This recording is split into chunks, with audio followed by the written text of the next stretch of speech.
ठीक है, लाइव वाले लोगों को भी गुड मॉर्निंग, सबको गुड मॉर्निंग। आप लोगों को साउंड विजिबिलिटी सब कुछ ठीक ठाक हो तो एक बार यस लिख दीजिए। जो लोग लाइव में है एक बार यस लिख दीजिए।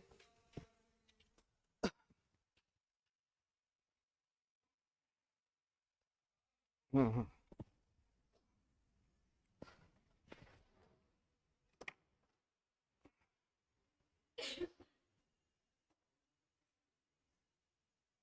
आज से आपकी यात्रा को आगे बढ़ाना है।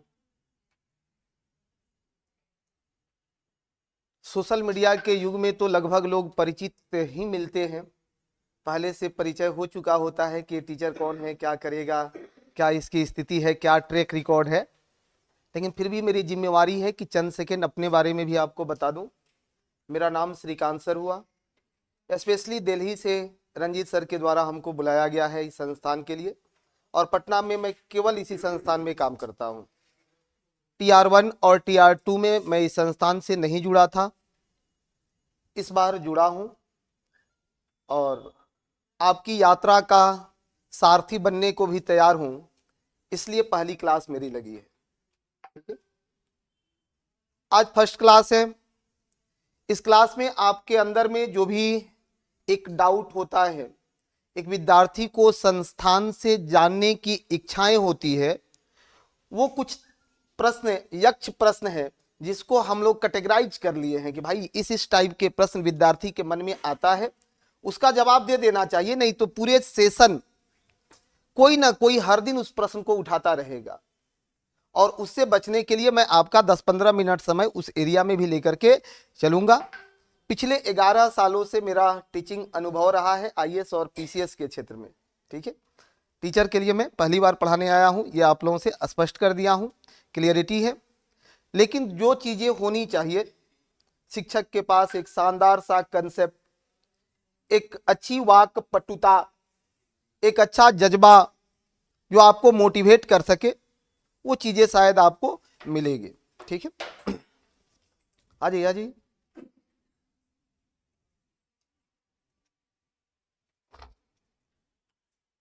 आज ही पहले हम लोग सबसे पहले ये सुनिश्चित करेंगे कि बैच में किसी भी हाल में लेट नहीं आएंगे, डिले नहीं होगा बैच मेरा। मैं हमेशा 5 मिनट पहले आता हूं बैच के लिए, और ये सुनिश्चित कर लेते हैं कि जो लोग पढ़ रहे हैं वो लोग भी 5 मिनट पहले आएंगे, क्योंकि मार्केट से जो हम लोग आते हैं ना, वहाँ बहुत टाइप का सोशल पोल्यूशन हो चुका है, सोल्यूशन क्राइसिस से। अब उस माहौल से निकल के आके और क्लास में बैठना आधा घंटा तक आपको डिस्टर्ब करेगा, आप नहीं क्लास से जुड़ पाएंगे। फिजिकली तो जुड़ गए, लेकिन मेंटली आपको कौन जो है यहाँ जुड़ेगा, समय लगता है। तो 5 मिनट पहले आ जाइए, क्या लगता है 5 मिनट 10 मिनट से बहुत समय का नुकसान नहीं होता है। कुछ लोग अपने आप को बिजी दिखाते हैं, इंगेज दिखाते हैं, जबकि हकीकत थोड़ा उससे परे होती है। ठीक है, अब आपके बीपीएससी की इस यात्रा को हम कैसे कवर करेंगे। सबसे पहले तो कुछ लोगों के मन में बहुत सारी भावनाएं हैं कि सर एग्जाम्स को लेकर के, कि ये एग्जाम्स हम लोगों का कब होना है। दूसरा मन में आएगा कि सर क्या पढ़ें। तीसरा मन में आपके एक भावनाएं आ रही है कि सर कितना देर पढ़ें। फिर आप जानना चाहते होंगे संस्थान से कि जो है सब्जेक्ट विषय में या बुक कौन सा फॉलो किया जाए, किस किताब को पढ़ा जाए। आपके मन में कुछ और यक्ष प्रश्न होंगे। अब ये तो कोई नहीं जानेगा कि क्यों पढ़ें, ऐसा भी जानना है क्या? ये भी नहीं जानना चाहते होंगे कि कहां पढ़ें। ठीक है, लेकिन ये कुछ यक्ष प्रश्न है जो आप लोगों को आते रहते हैं, मिलते रहते हैं। ठीक है, क्यों पढ़ें, कितना पढ़ें, कैसे पढ़ें, एग्जाम कब होगा। ठीक है, तो आप लोग जितना सीरियस हैं अपने एग्जाम के प्रति, हम लोग समझ सकते हैं कि आप अपने अभिभावक के उम्मीद हैं, आपके जीवन के भी बहुत सारे अरमान हैं जिसको आप लोगों ने समेट करके बिहार के गांव गांव से निकल करके पटना आए हुए हैं। सबको अपने अरमान की पूर्ति करनी है। मैं समझ सकता हूं आपके मन में इस तरीका की भावनाएं चल रही होगी कि एग्जाम अगर हो जाए तो इधर तो क्या होगा, संस्थान इसके लिए क्या करेगा। तो मैं थोड़ा सा आपको विश्वस्त कर सकता हूं कि अभी इस प्रकार का कोई ऑफिशियल नोटिफिकेशन नहीं है। हम लोग कंप्लीट नजर बनाए हुए हैं। जितनी चिंता आपको है ना, उतनी हमें भी है, उससे ज्यादा हमको है। हम भी चाहते हैं कि इस संस्थान से हर एक व्यक्ति निकल के जाए, वो टीचर बन करके अच्छी सेवा दे, गुणवत्तापूर्ण सेवा दे। तो हम लोग भी नजर बनाए हुए हैं, हम लोग के जो डायरेक्टर्स है, इस कोचिंग के पितामह हैं रंजीत सर, लगातार वो भी इस पर नजर बनाए हुए हैं। हम लोग उनके गाइडलाइन, दिशा निर्देश में ही काम करते हैं कि जिस अनुकूल दिशा निर्देश मिलता है उसी अनुकूल बैच को हम लोग धीमे धीमे आगे बढ़ाते हैं। तो जितना भी समय मिलेगा उस समय में आपका सिलेबस कंप्लीट करके भेजेंगे, ये मैं आपसे वादा कर रहा हूं। और इस नाते वादा कर रहा हूं कि यहां पर मैं जिस रूप में आया हूं ना, तो ऑलराउंडर फैकल्टी के रूप में आया हूं। आप किसी से पूछेंगे, मुझे आईएएस पीसीएस वाले बैच में सब सब्जेक्ट पर काम करने का मौका मिलता है। तो जहां जिस सब्जेक्ट में जैसी स्थिति बनेगी, आपका ससमय हम बैच को समाप्त करेंगे, प्रैक्टिस करवाएंगे। हाँ, हो सकता है कि बैच का पीरियड ऑफ टाइम बढ़ जाए, तो कोई बात नहीं। अगर हम मेहनत के लिए तैयार हैं तो आपको भी तैयार होना पड़ेगा। अगर हम 8 घंटा 6 घंटा कह रहे हैं कि आपका बैच लगा लेंगे, तो आपको 6 घंटा बैठने में क्या दिक्कत है। और दो चीज से समझ लीजिएगा, वैसे लोग जो कोचिंग पर भरोसा नहीं करते हैं, उनको इतिहास के एक उदाहरण से समझा देना चाहेंगे कि आप, बहुत बेसिक की बात है, एंशिएंट हिस्ट्री जरूर थोड़ा सा पढ़ के यहां आए होइएगा। ऐसा नहीं है कि आप इतिहास से अनभिज्ञ होकर के नहीं आए होंगे। बुद्ध और महावीर दोनों की जीवन यात्राएं देखेंगे, एक विद्यार्थी के लिए बहुत बड़ा मोटिवेशन है। बुद्ध, उन्होंने भी समझ लो उस समय आईएएस बनना था उनको भी, 29 साल के उम्र में उन्होंने अपनी यात्रा को प्रारंभ किया। महावीर भी 30 साल के उम्र में निकलते हैं, लेकिन बुद्ध को सफलताएं मिल जाती है 6 वर्ष में और महावीर 12 वर्ष में। दोनों में कभी आपने कुछ सोचा कि भाई ये ज्ञान में जो अंतर हुआ, अवधि का, समय का, इसका मूल कारण क्या रहा था, ये सीखना है। यहां चेतना डेवलप करनी है आपको, ठीक है। अगर कुछ लोग सोच करके आए होंगे कि सर जाएंगे, मास्टर फैक्ट्स पढ़ा देगा, नोट्स दे देगा और रिजल्ट हो जाएगा, असंभव है। क्योंकि आप बीपीएससी के क्वेश्चन को एनालिसिस करिए, ठीक है। तोता टाइप के लोगों का तो नहीं होगा। बहुत कम पढ़े लिखे आपको लगते होंगे, लेकिन उनके अंदर में अगर समझ होगी, वो लोग रिजल्ट मार देंगे। क्योंकि बहुत चीजें इर्द गिर्द घूमती है ना, और एग्जाम में सोच करके दिया जाता है, कितना रट के आप जाओगे। 11-12 सब्जेक्ट का आपका सिलेबस है, इतने बड़े सिलेबस में आप कूद गए कि रटेंगे, असंभव सा रहेगा ना। इन दोनों का मूल कारण क्या है, कोई व्यक्ति सोचो कि इसका मूल कारण क्या है। हाँ, बहुत बढ़िया, कि बुद्ध ने जैसे ही अपने इस आईएएस बनने की यात्रा को शुरू किया, उसने जीवन में एक्सपर्ट को पकड़ लिया, एक्सपर्ट को पकड़ लिया। उद्धक रामपुत्र अलार कलाम, ऐसा पढ़ के आते हैं ना। जैसे ही कहा सर बताओ बताओ कैसे ज्ञान मिलेगी, आईएएस बनेंगे कैसे। लोगों ने उसे अच्छी रास्ता दिखाई। 6 साल में इन्होंने कहा सेल्फ स्टडी करेंगे। महावीर ने क्या चुना, सेल्फ स्टडी। मैं सेल्फ स्टडी वालों को यह नहीं कहता हूं कि सफलता नहीं मिलेगी, निश्चित रूप से मिलेगी, लेकिन सफल होने का जो अवधि है, पीरियड है, वो बढ़ जाएगा। तो आप बताओ कि जब समय ये आतुर है कि हम एग्जाम लेकर के रहेंगे और आप रास्ता चुन रहे हो कि हम सेल्फ स्टडी करेंगे, आप कहां जा रहे हो। बहुत थोड़ा सा पैसे की बात है ना, ऐसा थोड़े है कि कोचिंग लाख 2 लाख 10 लाख की बात करता है। तो वे लोग अगर मेरा हम्बल रिक्वेस्ट मानते हैं ना, तो आपके यदि कोई अपने छूट गए हैं और कम अवधि के कारण एडमिशन नहीं लेना चाहते हैं, तो उन लोगों को तत्काल जोड़ लो कि मेरे भाई, हमने इस बात को तो समझ लिया कि एक्सपर्ट की सलाह चाहिए, ठीक है। चलिए, लाइव वाले सब लोगों का ठीक है। दूसरा, आप लोग पढ़ने आए हो तो कभी भी एक विश्वास के साथ पढ़ेंगे। ये क्लियर हो चुका है कि एग्जाम कब होगा, अब इसमें किसी को डाउट नहीं होनी चाहिए। आप तैयार रहिए कि आज जो हम लोग काम कर रहे हैं, इसका प्रतिफल, इसका कर्म भूमि एग्जाम है। ये हमें कष्ट नहीं देगी, दुख नहीं देगा, ये आनंद का दिन होगा, जिस दिन हम लोग आनंदित होंगे, प्रफुल्लित होंगे, बहुत इंजॉय करेंगे इस दिन को। इसलिए प्रेशर नहीं लेना है, प्रेशर से बाहर निकल जाना है। पहला चीज क्लियर हो चुका है, ठीक है। दूसरी बातें जो हमको आपसे थोड़ी सी डिस्कस करनी है, सब लोग बहुत सीनियर लोग हो, तो बहुत समय आपका हम ले भी नहीं सकते हैं, ठीक है।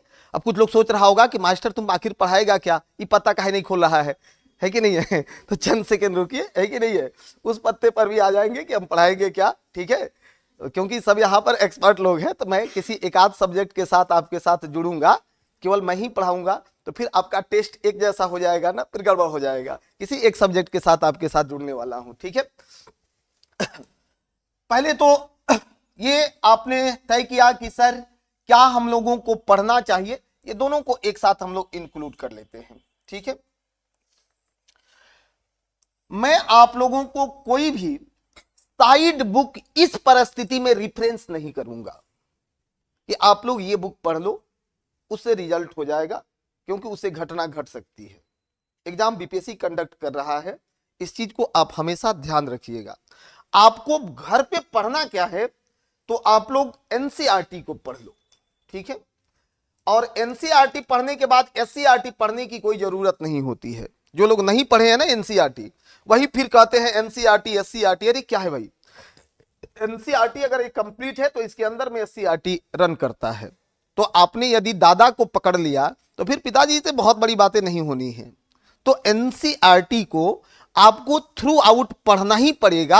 अब एनसीईआरटी पढ़ना आसान नहीं है। कितने लोग हो जो एनसीईआरटी पढ़ के आए हो, बता देना। पूरा 12 क्लास तक, मैं 12 क्लास तक की बात किया हूं। शुरुआत तो सबने किया होगा। इसमें बैठने वाला एक एक व्यक्ति एनसीईआरटी शुरू करता है, लेकिन एनसीईआरटी के साथ निगेटिविटी क्या है कि जैसे ही यात्राएं शुरू होती है, कुछ दिन के बाद उसमें निरस्ता आ जाती है, और निरस्ता होने के बाद बाजार में चमचमाती हुई किताबें जो मिलेगी कि इसको नहीं पढ़ा तो टीचर नहीं होगा, वो आपको दिग्भ्रमित कर देती हैं। आ जाइए मैडम, इधर से आ जाइए।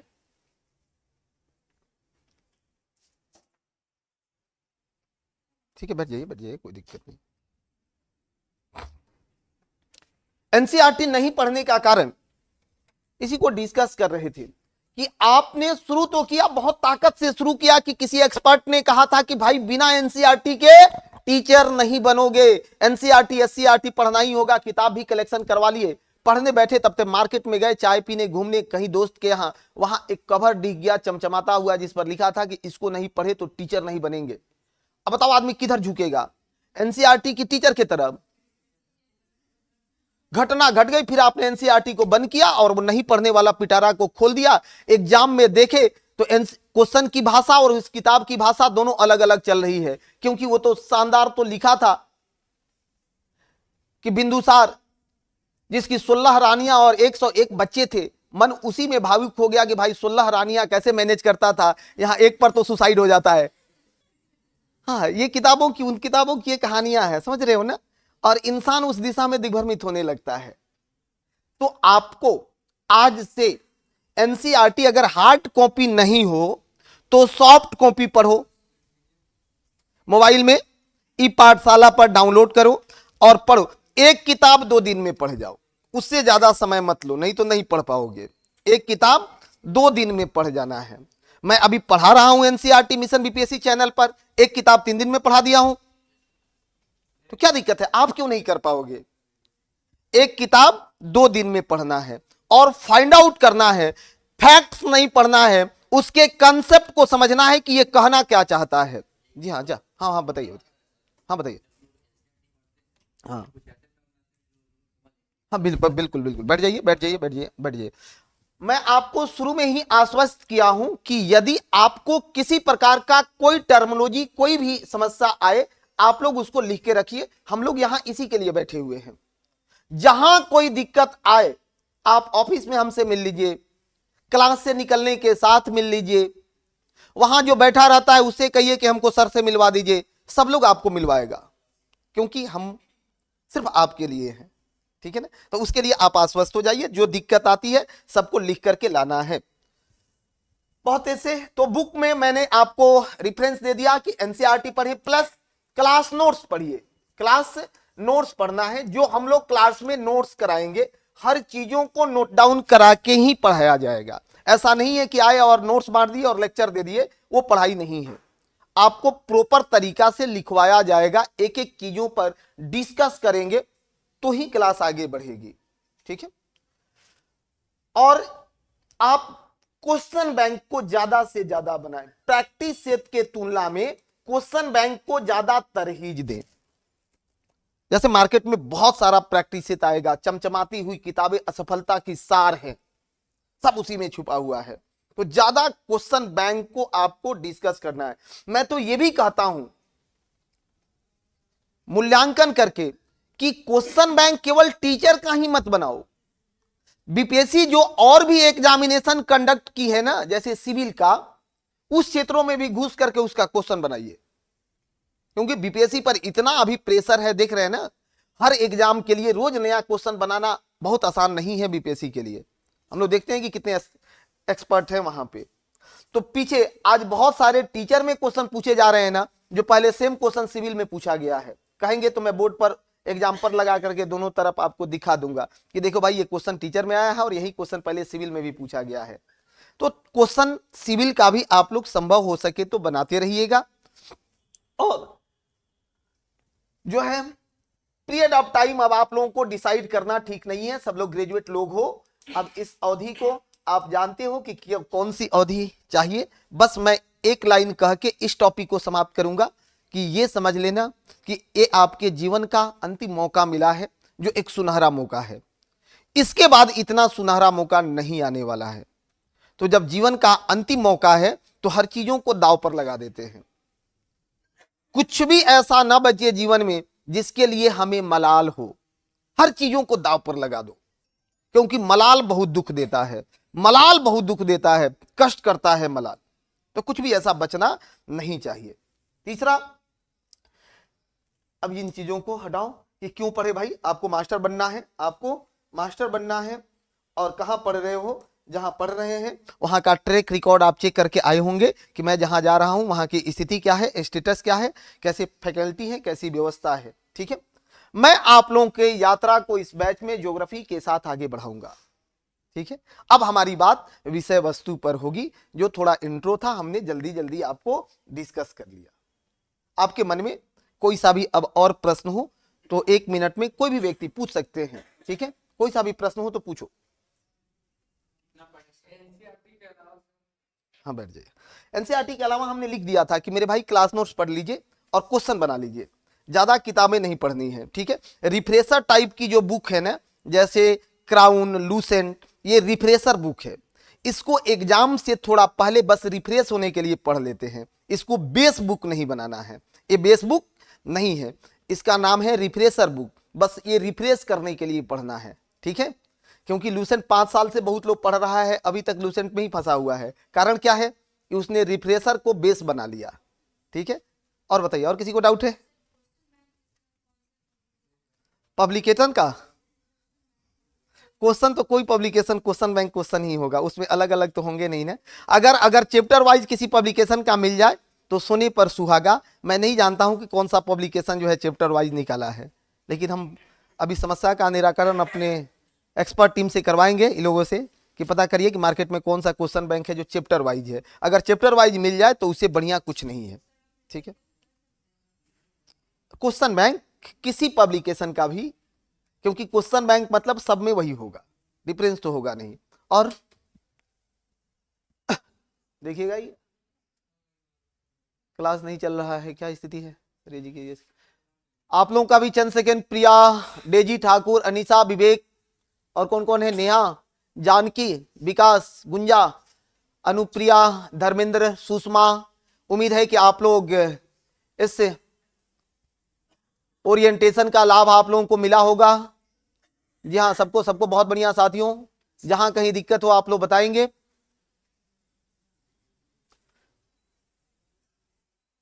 बहुत बढ़िया, कौन स्टार्ट हो गया है? जी हाँ, आपके इस महासमर में, इस महाभारत में मैं आपका सारथी, और परिणाम हमारे पक्ष में होगा, ये सुनिश्चित करते हुए अपने विषय वस्तु पर अब बात करेंगे आपको। जी हाँ, 9th 10th में कौन सा बुक पढ़े सर? अभी बात करेंगे ना, अभी तो बात ही करेंगे, अभी सिलेबस पर भी बात करेंगे भाई। पीआरटी, टीजीटी, पीजीटी में क्या अंतर है, सब पर बात करेंगे, क्या चिंता करते हैं? ठीक है लगता है आप लेट आए हैं मेरे भाई, आए हैं ना? चलिए हमको आपके प्रश्न ने बता दिया कि आप लेट आए हैं। ठीक है, देखिए अब तो जमाना ऐसा आ गया कि लाइव ऑफलाइन ऑनलाइन साथ चलता है, तो टीचर को भी बहुत सारी चीजों पर बंधना पड़ा। हम लोगों के स्वतंत्रताओं पर लिमिट लग गया। पहले केवल ऑफलाइन क्लासेज होती थी ना, तो ज्यादा स्वतंत्र होते थे। ठीक है, अब स्वतंत्रताओं पर लिमिट लग गया है। हाँ, इतना आपसे कहेंगे कि ये लोकतंत्र है, यहां सबसे शक्तिशाली जनता है। हमारी प्रियम्बल ने जनता की ताकत को बता दिया कि we the people of India, हम भारत के लोग हैं। अगर चाहेंगे तो अपीयरिंग को भी मौका मिलेगा, अगर जनता चाह दे तो फेल होने वाले को भी मौका मिलेगा। बस जनता के चाहने में तो सब कुछ निर्भर करता है। तो इसलिए थोड़ा सा उस पर कभी बातें होगी। आज क्लास स्टार्ट हो रही है और बहुत बेहतर सेशन अभी गुजर गया, लगभग आधा घंटा आपका निकल गया। इस आधा घंटा में आपको साथ रहना चाहिए था। ठीक है, जो लोग लेट आए हैं, पुनः आपसे हम्बल रिक्वेस्ट है कि मेरे भाई कल से लेट मत आइएगा। पहली क्लास मेरी होती है और मैं बहुत अनुशासित टीचर हूं टाइम के मामले में। 9 बजे क्लास है तो 9 बजे मैं एंट्री कर जाऊंगा। ठीक है, नहीं तो 9:15 9:20 वाला कहानी नहीं चलेगा। हमको आपकी यात्रा ज्योग्राफी से आगे बढ़ानी है मेरे भाई। भूगोल विषय के साथ आपको हम आगे बढ़ाएंगे। सुनिए, अब एक लोचा है सिलेबस का। ठीक है, कि सर पीआरटी में क्या है, टीजीटी में क्या है, पीजीटी में क्या है, और जीके जीएस जो है सामान्य ज्ञान, उसमें क्या है।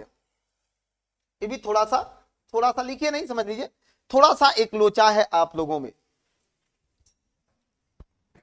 पहले इसको क्लियर कर देना बहुत जरूरी है। ठीक है, क्योंकि इस क्लास में हर एक स्तर के लोग बैठे होंगे, सबके मन में ये भावनाएं आ रही होगी। अगर ज्योग्राफी सिलेबस को इंक्लूड करोगे ना, तो लगभग 60% पार्ट्स सब में कॉमन है और सबको कवर करना है। वो चाहे पीआरटी हो, टीजीटी हो, पीजीटी हो, जीके जीएस हो, सबको कवर करना है। अब अंतर क्या होगा, प्रश्न पूछने के तरीकों में, लेवल में अंतर हो जाएगा। चैप्टर तो सेम रहेगा लेकिन अंतर हो जाएगा। कुछ उदाहरण से समझा देते हैं कि जैसे ही पीआरटी दोगे, प्रश्न पूछ लेगा कि सर बुद्ध ने अपना पहला उपदेश कहां दिया था। पीआरटी में क्वेश्चन बना लिया, लेकिन इसी को जब पीजीटी हिस्ट्री में जाकर के क्वेश्चन बनाएगा ना, तो वहां इसी बुद्ध से क्वेश्चन का लेवल बदल जाएगा। बुद्ध तो रहेंगे, बुद्ध कहीं नहीं जाने वाले हैं। कि ये बताओ कि वर्तमान जो उन्मादी विश्व है, उसमें बौद्ध धर्म की प्रासंगिकताओं का आधार क्या है। 3 लाइन का क्वेश्चन लिख देगा और नीचे लिख देगा महाव्रत, अणुव्रत, इन सब चीजों के साथ आपका क्वेश्चन बनाना शुरू कर देगा।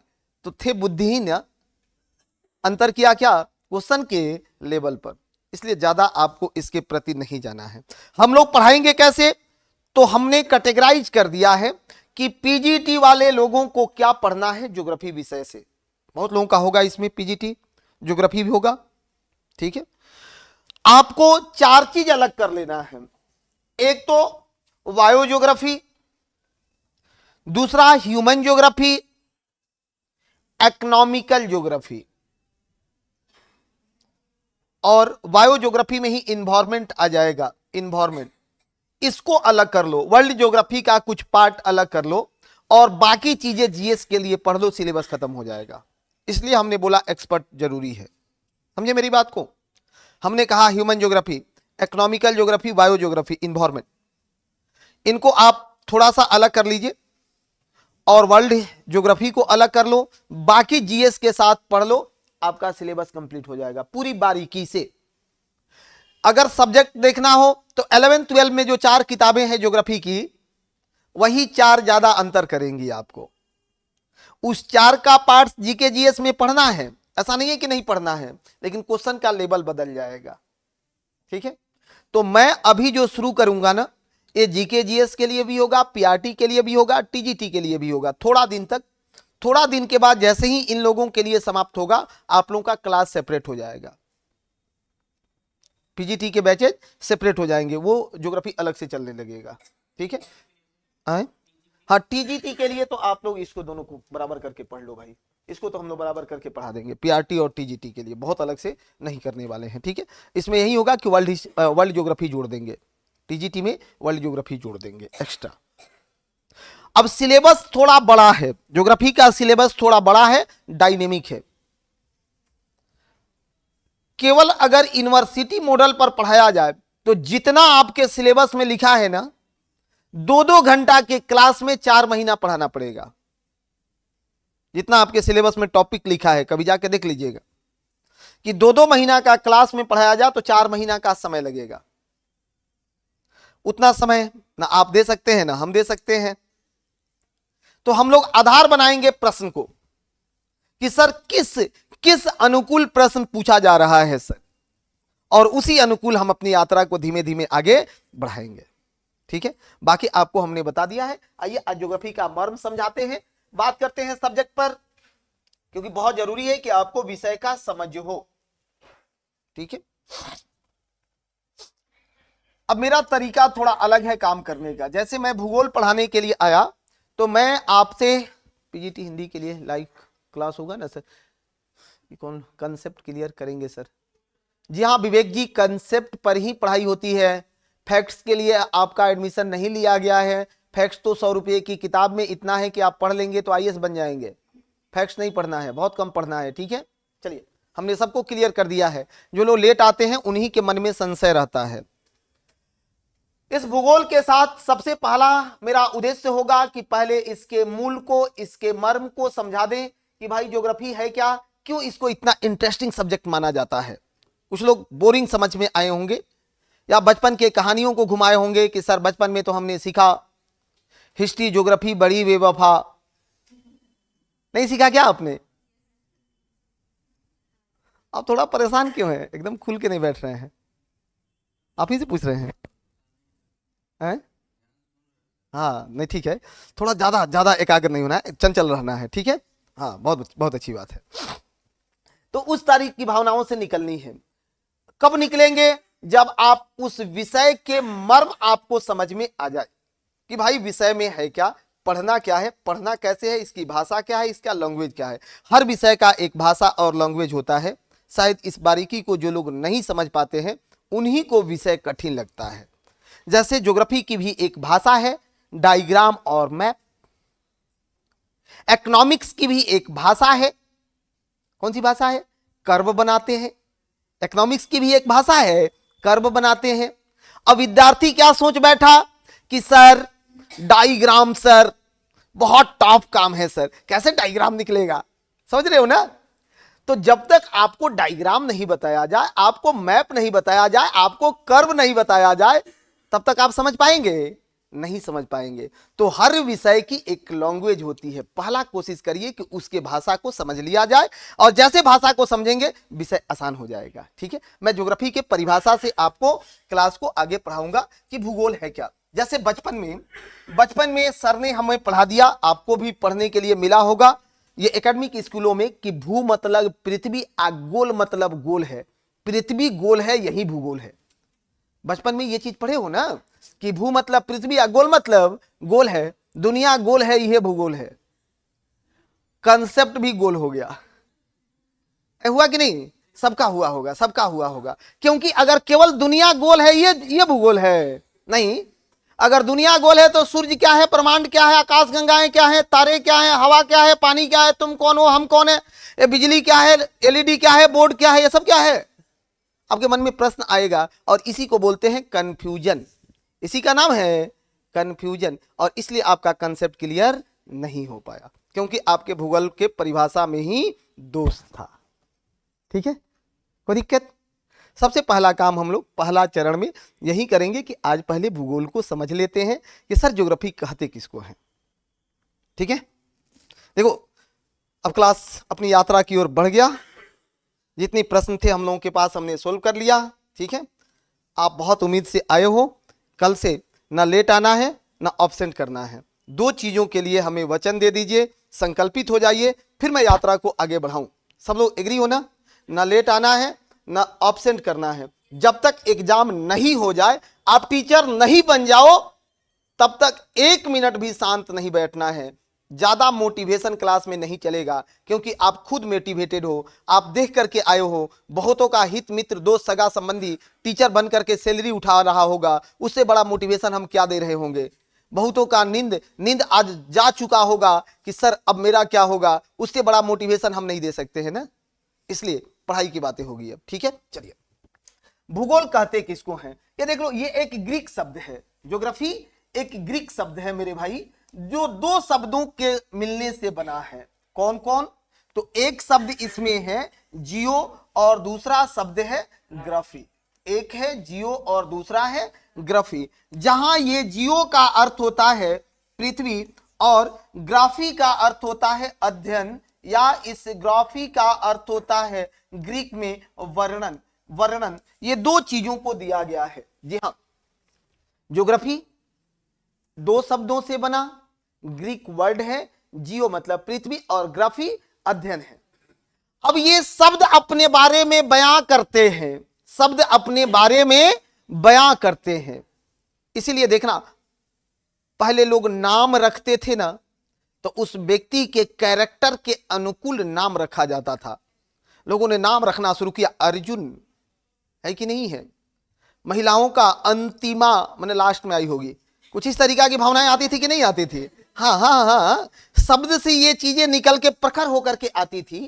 वैसे ही ज्योग्राफी भी अपने बारे में खुद बता रहा है कि भाई जियो मतलब पृथ्वी और ग्राफी मतलब अध्ययन है। सुनो, जो पृथ्वी का अध्ययन है, पृथ्वी का अध्ययन है, पृथ्वी का अध्ययन है किस रूप में? तो मैं अब यहां अपना एक्सपर्टीज जोड़ूंगा, मानव अधिवास के रूप में।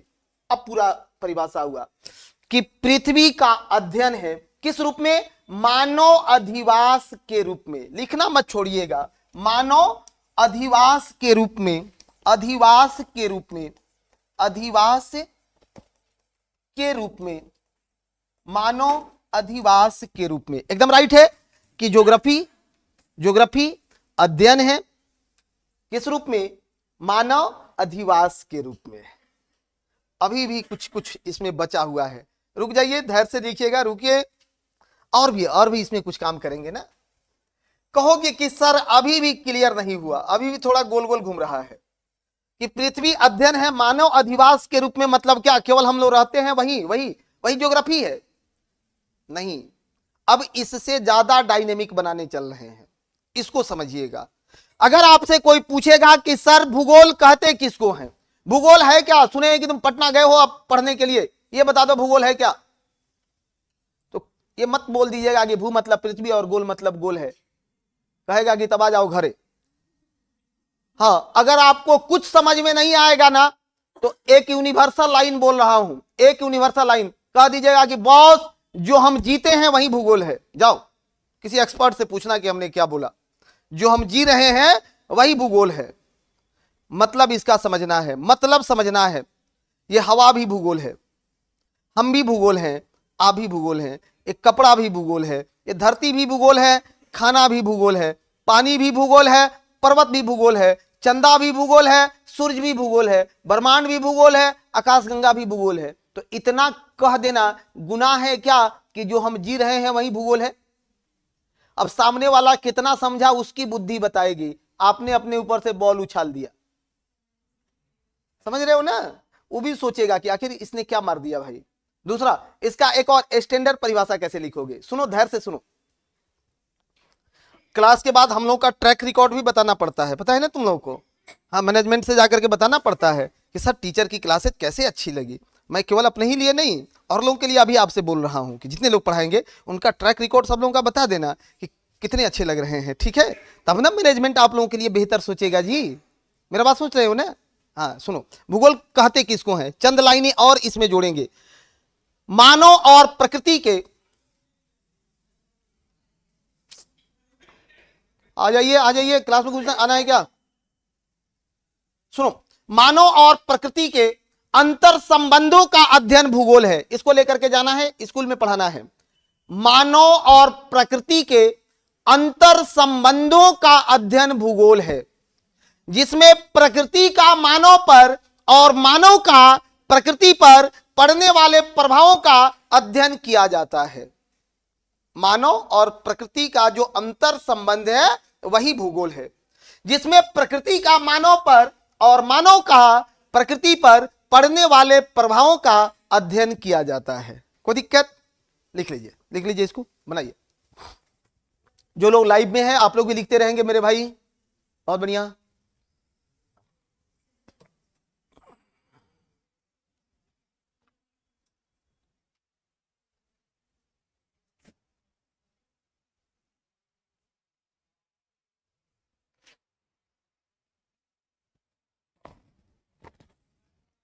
इंग्लिश मीडियम किनका है? आपका है और आप हैं, ठीक है। बाइलिंगुअल क्लास चलेगा, चिंता नहीं करनी है, ठीक है। आज इंट्रो था तो हिंदी तो समझ में आती ही होगी, इसलिए हमने हिंदी में ज्यादा बोला है। और ये कोई आईएएस वाला एग्जाम है नहीं कि इसमें लैंग्वेज में लिखना है, इसमें तो कंटेंट चाहिए, तो कंटेंट हम लोग दोनों में प्रोवाइड करवा देंगे। इस बैच में कोई मानक ज्यादा नहीं है। Geography is the study of earth surface as a home या हैबिटेट ऑफ मैनकाइंड। चलो परिभाषा तुम लोगों को लिए भी बोल दिया, ऐसे लिखना, geography is the study of earth surface as a home या हैबिटेट ऑफ मैनकाइंड, ठीक है।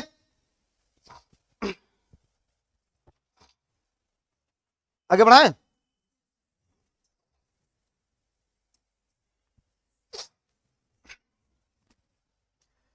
इस ज्योग्राफी में पढ़ना क्या क्या है, मोटा मोटा जो सिलेबस का खाका है उस खाका को ऐसे खींचा जाता है कि पहले फिजिकल ज्योग्राफी सबको पढ़ना होगा। इसमें फिजिकल ज्योग्राफी सबको पढ़ना है। फिजिकल ज्योग्राफी के 4 खंड होते हैं। कौन कौन से? हिंदी में भौतिक बोलते हैं, भौतिक भूगोल, अंग्रेजी में फिजिकल ज्योग्राफी। 4 खंड होते हैं। कौन कौन? तो पहला जियोमॉर्फोलॉजी, भू आकृति विज्ञान,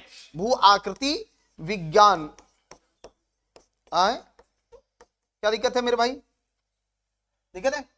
क्लास अब शुरू हो चुका है, अब इंट्रो का टाइम खत्म, ठीक है। ये मत सोचना कि मास्टर बकैती करेगा, 1 मिनट भी बकैती नहीं होगा, वो मेरा जिम्मेवारी था, मैंने पूरा किया।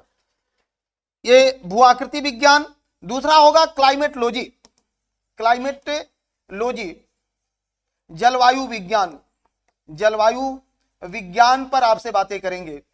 और तीसरा होगा मेरे दोस्त, इस जलवायु विज्ञान के बाद ओशियनोग्राफी, समुद्र विज्ञान। और चौथा पार्ट इसका होता है वायु ज्योग्राफी, जिसमें इन्वायरमेंट को पढ़ना होता है। जैव पर्यावरण, बायो इन्वायरमेंट लिख लो, ज्यादा समझ में आएगा। बायो इन्वायरमेंट फर्स्ट वाला, जियोमॉर्फोलॉजी, इन्वायरमेंट, बायो इन्वायरमेंट, जैव पर्यावरण, ये चीजें इसमें करनी है। जैव पर्यावरण पर बातें करनी है। फिजिकल ज्योग्राफी में हमने कैटेगराइज कर दिया है। भौतिक भूगोल में 4 चीजों पर आपसे हमारी बातें होगी। दिक्कत है? ये जियोमॉर्फोलॉजी, क्लाइमेटोलॉजी, ओशियनोग्राफी और बायो इन्वायरमेंट 4 पार्ट पढ़ने हैं इसमें, ठीक है। पूरा ज्योग्राफी का स्ट्रक्चर खींच दिया गया, इससे बाहर कुछ नहीं पढ़ना है फिजिकल में। अब कहोगे कि सर हम लोग जो चैप्टर घर से पढ़ के आए हैं वो तो चैप्टर आप लिख ही नहीं रहे हैं। हम तो पढ़ के आए थे कि भूकंप पढ़ना है, ज्वालामुखी पढ़ना है, पृथ्वी की आंतरिक संरचना पढ़नी है। तो हमने इसके दादा को पकड़ा है, फिर धीरे धीरे आएंगे पोता तक पढ़ते पढ़ते, तो ऊपर से लेकर के आ रहे हैं क्लास में, इसीलिए आए हैं आपका कंसेप्ट क्लियर हो, ठीक है। फैक्ट्स पढ़ने के लिए कोई नहीं आया है। दूसरा, ट्रिक नहीं पढ़ना, ट्रिक की पढ़ाई यहां से नहीं होगी। कौन वाला? ओशियनोग्राफी, ये बायो इन्वायरमेंट। आ जाओ, सबसे इंपॉर्टेंट है इंडियन ज्योग्राफी पर आपसे बातें करनी है हमको। इंडियन ज्योग्राफी पर बातें करनी है। और इंडियन ज्योग्राफी को दो रूपों में पढ़ना है, एक फिजिकल और दूसरा पॉलिटिकल। एक भौतिक पर बातें होगी और दूसरा राजनीतिक भारत पर बातें होगी। आपसे राजनीतिक के भारत पर बातें होगी, इंडिया पर। और तीसरा खंड है वर्ल्ड ज्योग्राफी। तीसरा खंड है वर्ल्ड ज्योग्राफी। ठीक है, वर्ल्ड ज्योग्राफी पर आपसे बातें करनी है। ये लंबा चौड़ा सिलेबस का एक खाका हुआ। ठीक है,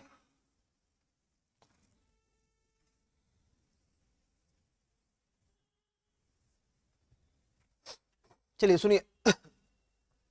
अब पूछेंगे कि सर इसमें सबसे इंपॉर्टेंट क्या है, क्योंकि आप यही जानने आते हो कि सर सबसे ज्यादा कहां से क्वेश्चन पूछता है। जी हां, यदि स्टार देना शुरू करें तो निसंदेह ट्रिपल स्टार लगा देंगे हम इंडियन ज्योग्राफी को। 60 से 70% क्वेश्चन केवल इंडियन ज्योग्राफी से पूछे जाते हैं। अगर 20 क्वेश्चन पूछ रहा है तो 12 से 14 क्वेश्चन, 12 से 13 क्वेश्चन इंडियन ज्योग्राफी से पूछा जाएगा। कोई दिक्कत? इंडियन ज्योग्राफी में पढ़ना क्या है, तो भारत के लोकेशन पढ़ना है, भारत की स्थिति पढ़नी है, भारत की जनसंख्या पढ़ना है, भारत का फिजियोग्राफी पढ़ना है, भारत का भूभौतिक के भौतिक विभाजन पढ़ना है। अब ठीक है, हाँ, फिजिकल स्ट्रक्चर में उसको पढ़ना है। भारत के भौतिक विभाजन को पढ़ रहे हो कि कैसे कैसे भारत का निर्माण हुआ। ये पढ़ना चाहिए कि नहीं, कि आखिर भारत बना कैसे। देखिए, बहुत सारे मन में मेरे भी भावनाएं आ रही है कि बहुत सारी चीजों को आपको आज ही अवगत करा दें, क्योंकि आप लोग नया हो, बहुत सीखने आए हो, लेकिन समय चाहिए ना।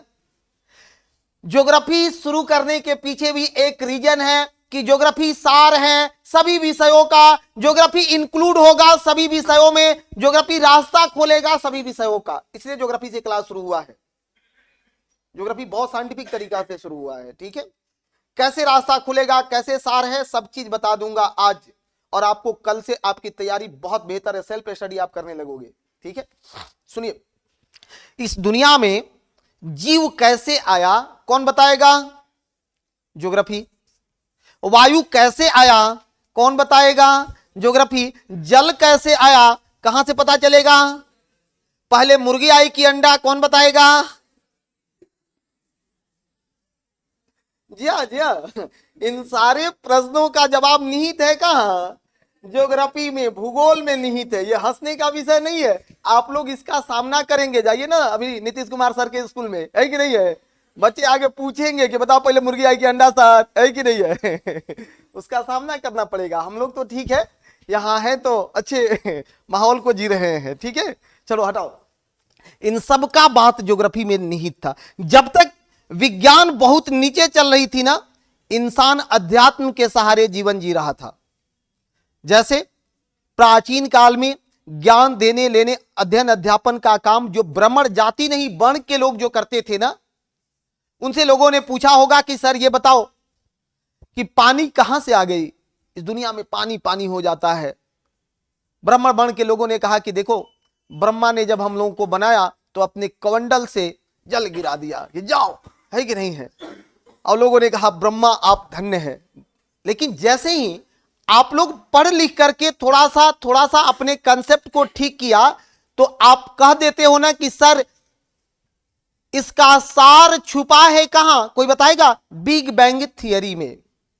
बिग बैंग थियरी जो लेमेंटियर महोदय की थियरी है ना, वो इतनी काम की थियरी है मेरे भाई कि उसमें सारी चीजों का रहस्य छुपा हुआ है कि पृथ्वी कैसे बनी, इस पृथ्वी से डिगैसिंग पद्धति से वायु निकला, उस वायु का संघनन से करोड़ों वर्षों तक वर्षा से महासागर फॉर्म हुए। इस महासागरों में केमिकल रिएक्शन, रासायनिक क्रियाओं के द्वारा जीवन उत्पत्ति हो रही है। और फिर उस जीव उत्पत्ति में विकास की सिद्धांत कि आज स्मार्ट मानव यहां बैठ के पढ़ रहा है। इन सब पर मन करता है आपसे बात करने का, और आपको भी मन में जिज्ञासा आएगी सुनने का, ठीक है। लेकिन थोड़ा समय देना पड़ेगा, घबराना नहीं होगा। इसलिए आज हम हर एरिया से बात कर रहे हैं कि हमको भी अपने को साबित करना पड़ता है कि जी हाँ, जो व्यक्ति मेरा नेतृत्व कर रहा है, मेरे रथ का सारथी बना है, उसमें वो क्षमता है कि हमको युद्ध जीता लेगा। समझ रहे हो ना, बहुत जरूरी है। चलिए, तो इंडियन ज्योग्राफी पर हमारी बातें आपसे हो रही थी। उसके बाद हम लोगों का दूसरा इंपॉर्टेंट है, अगर ये 70% है तो 70 या 60%, 70% थोड़ा ज्यादा भी हो सकता है, 60 से 70%, तो अप्रोक्स जो है 25 या 30% जो है ये माने रखता है। अगर 60 होगा तो 30 चलेगा, और बस 10% कहीं रोल इसका आता है, 10% रोल इसका आता है। सिलेबस आपको क्लियर हो चुका होगा। अब कहां अटैक करना है आप लोग खुद हमको बताइएगा एक दिन के लिए, ठीक है, और मैं उस पर ज्यादा अटैक करूंगा। बहुत क्लियर हो चुकी है सारी कहानी, ठीक है। अब सुनो, एक बात और आपसे मैं आग्रह निवेदन पूर्वक कह रहा हूं कि कुछ क्वेश्चन ऐसे आएंगे ना, 1 2 4 क्वेश्चन जो उस दिन तक किसी किताब में नहीं है। ये आते ही रहते हैं, किसी किताब में नहीं है। 2 4 क्वेश्चन हर एक जमों में आता है, उसके बाद किताब वाला उसको लिखेगा। दुनिया की कौन सी पक्षी है जो उल्टे उड़ती है, मान लो कहीं पूछ दिया, और संयोग से किसी धुरंधर ने इसका जवाब दिया। मल्टीपल चॉइस क्वेश्चन है, लिखना तो है नहीं, अंदाज मारना है, किसी का सही हो गया। सबसे बड़ा वायरस वही है, हम तो ऐसे लोगों को खोजते हैं। किसी का सही हो गया, अब वो एकदम हाथ बंधले ठाकुर की तरह चल रहा है। पड़ोसी ने पूछा कि भाई तुम्हारा सही हो गया, तो कहा पढ़े थे। सबसे गलती क्या है कि पढ़े थे। अब वो पूछेगा कि कहां पढ़े थे, अरे वाह, बीपीएससी की तैयारी, इतना बड़ी यात्रा, आप कहां पढ़े थे याद थोड़े है, लेकिन पढ़े थे। अब जिसका गलत हुआ ना वो डिप्रेशन में कि अगर ये पढ़ा था तो हम क्यों नहीं पढ़े थे, और वो अपने में कमी ढूंढेगा, अपने संसाधन में कमी ढूंढेगा, सारे किताब को बाहर करेगा और उसका लिस्ट देखा था कि तुम कौन कौन पढ़ा था, खरीद के ला लेगा घर। असफलता का पहला सूचक। इसलिए वैसे लोगों को भी सही बोलना चाहिए जो तुक्का मार के आ रहे हैं, क्योंकि आपके कारण किसी का भविष्य बर्बाद न हो। सही बोल दीजिए भाई मेरा तुक्का लग गया, सही हो गया, इतना ठाकुर बनने की क्या जरूरत है। दूसरा कि अगर जिनका गलत हुआ उनके लिए मैं सहानुभूति देता हूं कि भाई 2 4 5 क्वेश्चन तो हमको भी नहीं आएंगे। अब गारंटी है ज्योग्राफी का 1 2 क्वेश्चन ऐसा जरूर कोई क्वेश्चन होगा जो बिना हम बुक देखे उस समय नहीं बता पाएंगे। मैं इस कैमरा के सामने स्वीकार कर रहा हूं, और इसे मेरे फी पर कोई अंतर नहीं होगा। हमको जितनी मिलनी है उतनी ही मिलेगी। ये 2 4 क्वेश्चन टोटल सिलेबस में ऐसा आएगा जो हमको भी नहीं समझ में आएगा, उस समय हमको बुक का रिफरेंस लेना पड़ेगा। तो जब मास्टर कह रहा है कि 2 4 क्वेश्चन हमसे भी गलत हो सकता है 120 क्वेश्चन में, तो आप कहां हो भाई, समझ रहे हो ना, कोई दिक्कत नहीं है। तो आप इस बात को, इस भावना को समझ जाइए, कोई दिक्कत नहीं रहेगी, ठीक है। हम लोग इंडियन ज्योग्राफी पर ज्यादा अटैक करने वाले हैं, लेकिन फिजिकल ज्योग्राफी को थोड़ा धीमे धीमे नहीं, थोड़ा तेजी से आपको पढ़ा ले। इजाजत दें आप लोग कि फिजिकल ज्योग्राफी को थोड़ा तेज तरीका से पढ़ा ले, और यहां आकर के हम एकदम कुंडली मार के बैठ जाए कि तुम्हारे से तो एक भी नहीं निकलने देंगे। ठीक रहेगा ना, इसको तेज निकाल देते हैं, ठीक है। इसमें कुछ नहीं ना लिखना है आपको। आइए, फिजिकल ज्योग्राफी जहां से हम शुरुआत करते हैं, हमारी शुरुआत होती है ब्रह्मांड से साथियों, शुरुआत होती है ब्रह्मांड से, ठीक है, ब्रह्मांड से, यूनिवर्स से। जो बेसिक किताबें शुरू की है वहीं से शुरू कर देता हूं, ब्रह्मांड से, यूनिवर्स से, ठीक है। लिखिए मत, ज्यादा लिखना नहीं है, ज्यादा समझना है, ठीक है। यूनिवर्स से।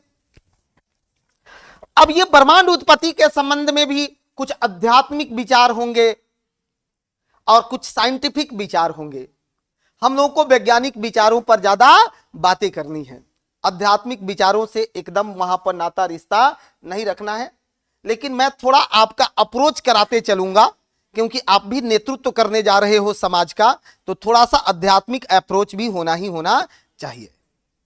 ठीक है, जैसे ब्रह्मांड के बारे में इंसान के पास जब थोड़ी सी ज्ञान थी ना, विज्ञान नहीं था ना, तो लोग जानना चाहा कि यह ब्रह्मांड क्या है, पृथ्वी कैसे बनी जिस पर हम रहते थे।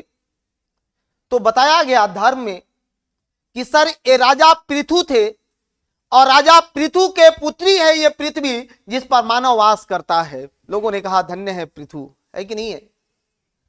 कुछ दिन के बाद फिर लोगों के मन में कंफ्यूजन आ गया, जैसे अभी आप लोगों को आ रहा है कि ये बताओ कि राजा पृथु के पुत्री है पृथ्वी, तब पृथु कहां थे? नहीं क्वेश्चन आएगा क्या? अब लोग फिर धर लिया पंडित जी को, ये बताइए पृथु कहां थे? पंडित जी ने कहा कि लगता है कि ये कंसेप्ट खराब हो गया। फिर उन्होंने अनुसंधान किया और कहा कि सुनो, देवासुर संग्राम का नाम सुना है? लोगों ने कहा यस सर सुने। तो देवासुर संग्राम में दुर्गा ने उस महिषासुर का वध किया।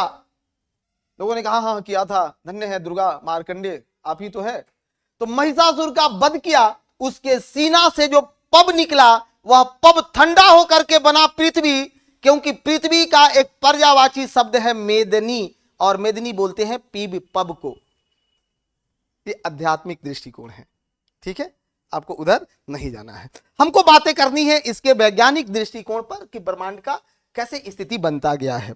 सबसे पहले मेरे भाई एक मिस्र यूनानी विद्वान है, एक मिस्र यूनानी विद्वान है,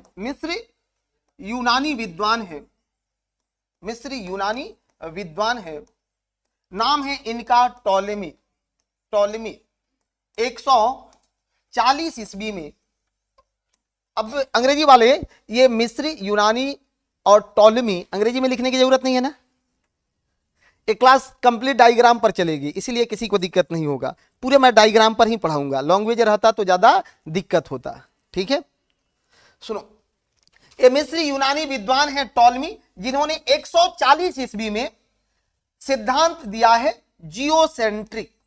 ये चीजें सीखनी है, जियोसेंट्रिक विचार को दिया, हिंदी में बोलते हैं भू केंद्रित विचार को दिया है, भू केंद्रित विचार को दिया जियोसेंट्रिक। टॉलेमी ने क्या कहा कि सर यूनिवर्स ब्रह्मांड के ठीक केंद्र में बीच में ये अर्थ यानी पृथ्वी है, और सारे पिंड इसके इर्द गिर्द चक्कर लगाते हैं। ये टॉलेमी की विचार है। क्वेश्चन कैसे फॉर्म होगा? क्वेश्चन पूछेगा कि भूकेंद्रित या जियोसेंट्रिक थियरी का प्रतिपादक कौन है? जियोसेंट्रिक विचार को कौन दिया? क्या कहेंगे? टॉलेमी ने दिया है। क्वेश्चन इतना ही पूछेगा, इससे ज्यादा क्वेश्चन आपसे नहीं पूछा जाना है। क्लियर है? थोड़ा सा और जब ज्ञान विज्ञान साइंस आगे बढ़ा तो लोगों ने कहा ये पृथ्वी के सब चक्कर लगाते हैं। अब एक बात बताओ, तुम्हारे पास से अगर सारी ज्ञान हटा दी जाए और कहा जाए सोच के बताओ कि इस ब्रह्मांड के केंद्र में क्या है, आप भी यही सोचेंगे कि पृथ्वी स्थिर है, आज सूर्य घूम रहा है, क्योंकि देखेंगे कि पूरब से पश्चिम चला गया है। मतलब अगर ज्ञान आपका हटा दिया जाए तब बोले हैं, इतना ज्ञान समेट के तो सही जवाब नहीं दीजिएगा सब लोग। ठीक है, दूसरी बातें क्या है मेरे भाई, बहुत काम की बात एक और बता रहा हूं। लाइव वालों आप लोगों को दिक्कत नहीं ना हो रहा है? सब लोग ठीक हो?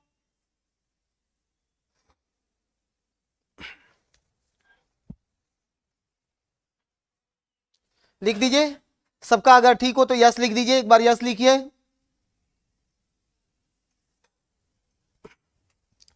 दूसरा बात करेंगे कि एक पोलैंड का विद्वान है, इसके बीच में भी बहुत सारे 500 थियरी है, लेकिन सबको नहीं पढ़ना है। एक पोलैंड का एक विद्वान है कॉपरनिकस है।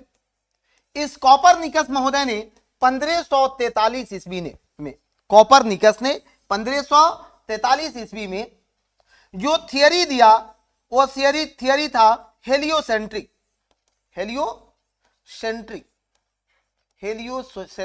मतलब सूर्य केंद्रित, सूर्य केंद्रित, सूर्य केंद्रित सिद्धांत दिया।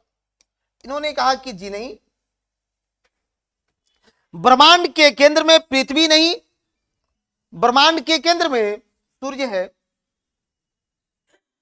और अन्य सारे पिंड किसकी परिक्रमा करते हैं? सूर्य की परिक्रमा करते हैं। चीजें यहां से निकल के क्लियर हो गई। ठीक है, आप दिक्कत में नहीं ना है? नहीं है। आगे बढ़ाइए, सुनिए। हेलियोसेंट्रिक जो है सूर्य केंद्रित। थोड़ा सा नेक्स्ट इसी को, इन्हीं कॉपरनिकस को कहा जाता है father of modern space science, आधुनिक खगोल के जनक, father of modern space science. इनको बोलते हैं आधुनिक खगोल के जनक, आधुनिक खगोल के जनक, खगोल के जनक, आधुनिक खगोल के जनक कहा जाता है। कंटिन्यू करें।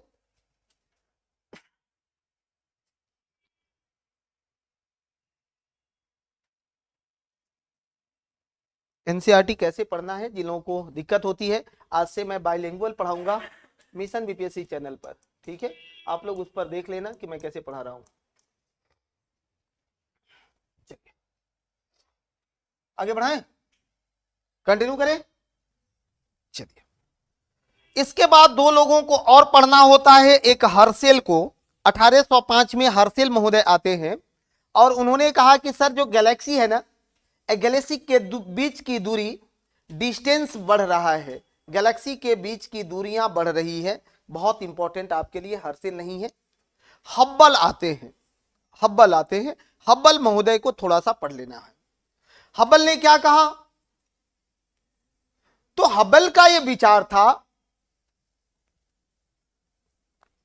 कि उन्होंने टेलीस्कोप बनाया और टेलीस्कोप के माध्यम से इस ब्रह्मांड को देखने का कोशिश किया था। उनके नाम के साथ एक यही चीज याद रखना है कि हब्बल टेलीस्कोप से ब्रह्मांड को देखने का कोशिश किए थे।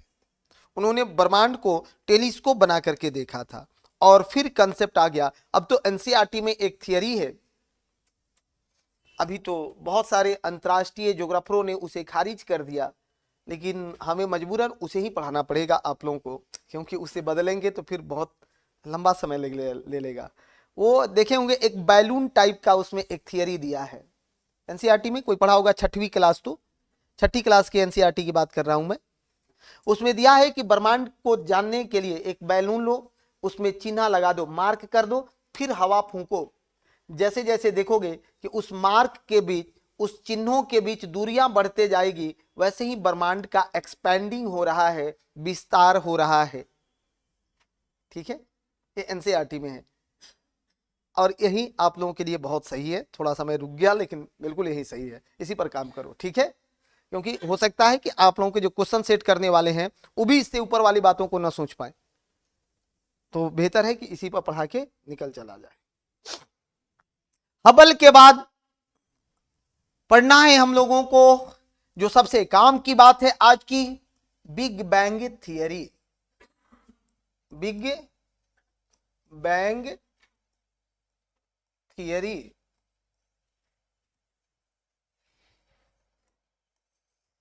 एक्सपेंडिंग यूनिवर्स थियरी, इसी को कहा जाता है विस्तारित ब्रह्मांड सिद्धांत या महाविस्फोटकाय ब्रह्मांड सिद्धांत, इसी का नाम है। ठीक है, दिक्कत है? समझा देना। क्या लाइक करेंगे आप लोग, ज्यादा समझना कि ज्यादा लिखना? ज्यादा समझना ना। ये भी ज्योग्राफी है, जहां ज्योग्राफी में एक तरफ बिना समझे अगर पढ़ लिए तो वो आप ठीक नहीं कर सकते हैं। हिस्ट्री पढ़ सकते हैं, बिना समझे अगर हिस्ट्री को कोई एकदम कसम खा ले कि रट देंगे तो रट देगा, लेकिन ज्योग्राफी में मुश्किल हो जाता है, क्योंकि इसका थोड़ा सा भी अगर कहीं वैज्ञानिक एंगल, ज्योग्राफरों का एंगल निकाल दिया जाए तो परेशान हो जाएंगे। ठीक है, विस्तारित ब्रह्मांड सिद्धांत, महाविस्फोटकाय ब्रह्मांड सिद्धांत, हिंदी है। ठीक है,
कहाँ थे हम लोग मेरे भाई? Big bang theory, expanding universe theory पर आपसे बातें करनी थी, वही था ना? क्या था सुनो, बोर्ड पर बने रहना है। अब जॉर्ज लेमात्रे या लेमेंटियर, जॉर्ज लेमात्रे या लेमेंटियर एक बेल्जियम के खगोलज्ञ हैं, ज्योग्राफर हैं। अगर क्लिष्ट शब्द होता है बहुत ज्योग्राफी में, तो जहां समझ में नहीं आएगा ना, वहां तुरंत आप हाथ ऊपर कर दीजिएगा कि सर ये बाउंस मार दिया, तो हम उसका दूसरा शब्द बोल देंगे। हिंदी वाले के लिए भी और अंग्रेजी वालों के लिए भी, दोनों के लिए ये नियम चलेगा, ठीक है? नहीं तो बड़ा गंभीर गंभीर शब्द मिल जाते हैं, जो किसी ने बोला भी था तो हम उसका आसान शब्द बोल देंगे। जैसे खगोलज्ञ, तो बहुत लोग खगोलज्ञ से मिस कर जाएगा, तो हमसे पूछ लेना कि खगोलज्ञ किसको बोलते हैं। भूगोलवेता, क्रांतिदर्शी, कुछ ऐसे ऐसे शब्द हम बोलते जाएंगे जो हो सकता है आपको दिक्कत करे, ठीक है? सुनिए, अब ये बिग बैंग थियरी के जनक कौन है? तो जॉर्ज लेमात्रे हैं। किताब में लेमेंटियर लिखा होगा तो ये मत कहना कि गलत कर दिया मास्टर, जॉर्ज लेमात्रे है, नहीं लिखना है, नहीं लिखना है, कॉपी बंद कीजिए। जॉर्ज लेमात्रे हैं, कहां के हैं? बेल्जियम के हैं। जॉर्ज लेमात्रे जो बेल्जियम के हैं, उन्होंने इस थियरी को दिया है और यह थियरी सत्य के सबसे निकट मानी जा रही है, सत्य के सबसे निकट मानी जा रही है, सबसे प्रामाणिक मानी जा रही है कि ब्रह्मांड के रहस्य का उद्घाटन जो इसने किया है वो सबसे बेहतर है। क्या कहा है जॉर्ज लेमात्रे ने? कहा कि यह ब्रह्मांड जो है प्रारंभ में एक छोटे गोलक के समान था, एक पॉइंट था। कुछ किताब ने तो इसको और बढ़ा के लिख दिया कि मटर के दाने के समान था, कुछ किताब ने ऐसा लिख दिया, ठीक है? लेकिन याद रखोगे कि ये छोटे गोलक के समान था, एकदम ठीक है। लेकिन इस ब्रह्मांड का एक केंद्र है, इस ब्रह्मांड का एक केंद्र है, इतना याद रखना है, ब्रह्मांड का एक केंद्र है। और जो केंद्र है ना, इस केंद्र को सिंगुलैरिटी कहा जाता था। यहां एक केंद्र था, जिस केंद्र को क्या कहते हैं? सिंगुलैरिटी कहते हैं। क्वेश्चन यहां से आपके परीक्षा में बनेगा कि सर ब्रह्मांड के केंद्र को क्या कहते हैं? तो सिंगुलैरिटी कहते हैं, सिंगुलैरिटी कहते हैं, सिंगुलैरिटी कहते हैं। ब्रह्मांड के केंद्र को सिंगुलैरिटी कहा जाता था। अभी आ रहे हैं? अच्छा ठीक है, लास्ट में बात करेंगे आपसे। सिंगुलैरिटी कहा जाता था। आए? हिंदी भी यही होगा, शुद्ध हिंदी लिख देंगे तो आप परेशान हो जाओगे। एकांकी अणु, शुद्ध हिंदी क्या होता है? एकांकी अणु। अब आप बताओ कि एकांकी अणु पढ़ना आसान है कि सिंगुलैरिटी पढ़ना आसान है? सिंगुलैरिटी। इसी को देवनागरी में लिख लो, सिंगुलैरिटी, लैरिटी, सिंगुलैरिटी, सिंगुलैरिटी, यही हिंदी है, ठीक है? लिखना नहीं है, आप लोग लिखना क्यों शुरू कर दिए? जब हम कहे कि सब चीजों को समझ लीजिए तो फिर आप लोग उसी में धुन जो दिए लिखने का, मत लिखिए, बाउंस मार देगा, 1 सेकेंड में उड़ जाइएगा, क्योंकि कंप्लीट। अभी इतना देर हो गया, हम लोगों को 1 घंटा 10 मिनट से पढ़ रहे हैं, अभी तक आप हमको नहीं पढ़ पाए। हमने तो सबको पढ़ लिया कि आपको क्या चाहिए, ठीक है? सुनो, जो लोग लेट आए, चंद सेकेंड आपके लिए भी। ये थियरी दिया है जॉर्ज लेमात्रे ने, बेल्जियम के हैं, बेल्जियम के हैं।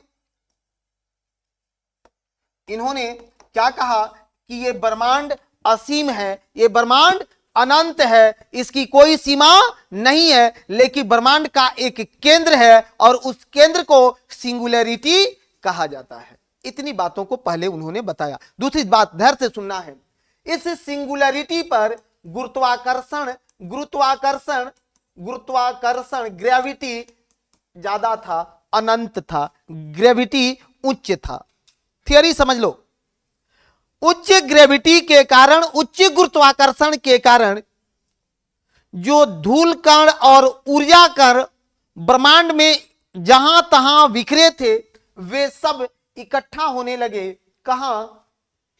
सिंगुलैरिटी पर जमा होने लगे, सिंगुलैरिटी पर। थियरी समझना है, इस सिंगुलरिटी पर सब के सब इकट्ठा होने लगे, इस सिंगुलरिटी पर सब के सब इकट्ठा होने लगे, इस सिंगुलरिटी पर सब के सब इकट्ठा होने लगे। देख रहे हो, जैसे ही यहां पर ऊर्जा कण समझ में आएंगे, ऊर्जा कण मैं जब भी बोलूंगा ज्योग्राफी में क्या कहोगे कि प्रोटॉन और न्यूट्रॉन, प्रोटॉन और न्यूट्रॉन, ये शब्द याद रखना है।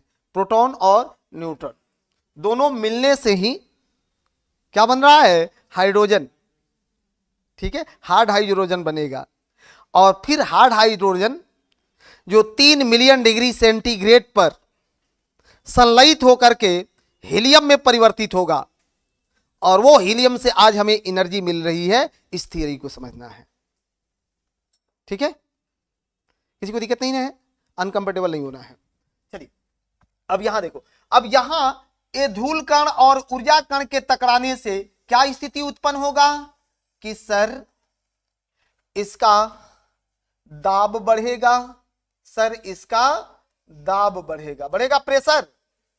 जब चारों तरफ से टकराएंगे तो प्रेशर को बढ़ा देगा। इसके दाब बढ़ने के साथ साथ इसका ताप भी बढ़ेगा और इसका घनत्व भी बढ़ेगा, डेंसिटी भी बढ़ेगा। बड़ी काम की चीज है। आप किसी एक चीज को ले लो, बैलून को ले लो या किसी एक वस्तु को पकड़ो, उस पर प्रेशर दो, दाब दो, क्या उसकी स्थिति बनेगी कि एक सीमा तक वो दबते जाएगा, एक सीमा तक दबेगा, एक सीमा के बाद विस्फोट हो जाता है। गांव में बैलून नहीं भड़काए हो, वहीं बिग बैंग थियरी पढ़ा रहा हूं, बैलून से ज्यादा कुछ नहीं है। इसको मत समझना है कि तोप चला रहा हूं, इजी करना है सब चीज को। ठीक है, कि बैलून को दबाए दबाए दबाए, जैसे ही उसने अपने क्रिटिकल लिमिट को पार किया, क्रांतिक सीमा को पार किया, विस्फोट हो गया।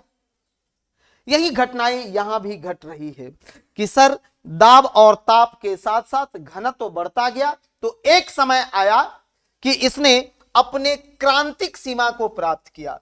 क्रिटिकल लिमिट बोलते हैं, क्रांतिक के सीमा को प्राप्त किया, क्रांतिक सीमा को प्राप्त किया, अंग्रेजी वाले क्रिटिकल लिमिट लिख लोगे। फिर इसमें विस्फोट हुआ है, फिर इसमें विस्फोट हुआ, लिखो मत, कोई नहीं लिखेगा। फिर इसमें विस्फोट हुआ, और यह विस्फोट कब हुआ है, 13.8 बिलियन वर्ष पूर्व, अरब वर्ष पूर्व इसमें विस्फोट हुआ है। कब विस्फोट हुआ, 13.8 बिलियन वर्ष पूर्व इसमें विस्फोट हुआ। बहुत सीधी कहानी है। अब गांव में पटाखा तो बजाए हैं आप, नहीं बजाए हैं, बजाए हैं। जब भी आप पटाखा में आग लगाते हैं तो जितना बारूद रहता है उतना एनर्जी काम करता है कि नहीं करता है। आसमानी पटाखा लगा दिए तो उड़ जाता है ऊपर तक, नहीं उड़ता है। क्यों कहोगे कि सर हर विस्फोट में एनर्जी है, ताकत है, काम कर रहा है, तो इस विस्फोट में भी एनर्जी होगा ना। अब इस विस्फोट के बाद जो धूल कण, ऊर्जा कण निकला, वो यहां से आग की लपटों की तरह ऐसे देखो, ऐसे मूव करने लगा, कुछ भी स्थिर नहीं है, ऐसे मूव करने लगा। ये सब क्या, घूमने लगा। कुछ भी स्थिर है क्या, नहीं है। ये देखो घूम रहा है, ऐसे घूमने लगा, ऐसे पकड़ के ऐसे घूमने लगा, आग के लपट की तरह। पहले इसको क्लियर कर देते हैं, फिर इसके बाद वाला गैलेक्सी वगैरह का फॉर्म करेंगे। पहले इस थियरी को पूरा समझा देता हूं, ठीक है। तो ये विस्फोट हुआ था 13.8 अरब वर्ष पहले। एक बड़ी काम की फैक्ट्स बता रहा हूं कि लगभग 1.46 मिनट में, ये फैक्ट्स याद रखना, 1.46 मिनट में ये ब्रह्मांड निर्मित हो चुका था।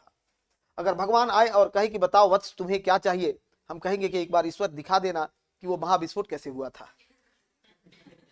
हाँ, क्या चाहिए, 4 रोटी दिन का 4 रोटी शाम का खाते हैं, मिल जाता है। लेकिन ये आसान नहीं है कि सर 1.46 मिनट में सर ये ब्रह्मांड का स्ट्रक्चर बन चुका था। ये आसान है क्या, नहीं है। इस ब्रह्मांड में हम कुछ नहीं है। अगर देखोगे ना तो हम सब सिर्फ हाइड्रोजन से बने हुए चीज हैं। और आज जाति, धर्म, क्षेत्र के आधार पर जो द्वंद्व चल रहा है, ये सब बिग बैंग थियरी भी बता रहा है कि भाई आज नहीं, आने वाले समय में ब्रह्मांड समाप्त हो जाएगा। एक टॉपिक पढ़ना है सबको। मैं तो कोशिश में था कि स्किप भी कर दूंगा, लेकिन जरूर पढ़ाऊंगा। जियोलॉजिकल टाइम स्केल, भूगार्भिक समय सारणी। आप पढ़ो खुद से भी कि सर जियोलॉजिकल टाइम स्केल आपको बताएगा कि इस दुनिया में मानो तो बहुत नया चीज है, बहुत नवीन चीज है। कुछ करोड़ वर्ष पहले अफ्रीका के जंगलों में हमारी जनरेशन उत्पन्न हुई रामापिथेकस के रूप में सर। लेकिन एक युग था कार्बोनिफेरस युग, जिस समय डायनासोर का चलता था, पूरी दुनिया में डायनासोर का राज होता था। पता चला पटना में डायनासोर हर जगह बैठे हुए हैं, घूम रहे हैं। वो डायनासोर भी गए कि नहीं गए? तो हम किस मिट्टी के बने हैं? सबका ये प्रजाति ही समाप्त हो जाएगा एक दिन, ठीक है। रुके। तो ब्रह्मांड की उत्पत्ति 13.8 अरब वर्ष पहले हुई। कितना मिनट में? 1.46 मिनट में इस ब्रह्मांड का निर्माण हो चुका था। दिक्कत है? नहीं। अब काम की बात सुननी है। अभी तक इस विस्फोट से सिर्फ 1% ऊर्जा का हम उपयोग कर पाए हैं। अभी तक 1% ऊर्जा निकली है, इसीलिए अभी लाइव थोड़ा सेव है। 13.8 बिलियन वर्ष में, अरब वर्ष में सिर्फ 1% ऊर्जा इससे निष्कासित हो सकी है, बाकी तो सब कुछ अभी सेव है। और पृथ्वी पर जो वायु का फॉर्म हुआ वो इसी विस्फोट का परिणाम है, ठीक है। थोड़ा और इसको गहराई दे दें, दिक्कत नहीं है, कोई अनकंफर्टेबल नहीं है, नहीं तो मैं असहज हो रहा हूं, ठीक है। कि आप लोगों को ज्यादा अगर पढ़ा दूं बाउंस होगा तो फिर गड़बड़ हो जाएगा, ठीक है। आप लोग ऑनलाइन वाले, इधर भी कुछ लोग हैं ना, ज्यादा समझना है, बहुत बढ़िया। सब लोग ठीक हो मेरे भाई?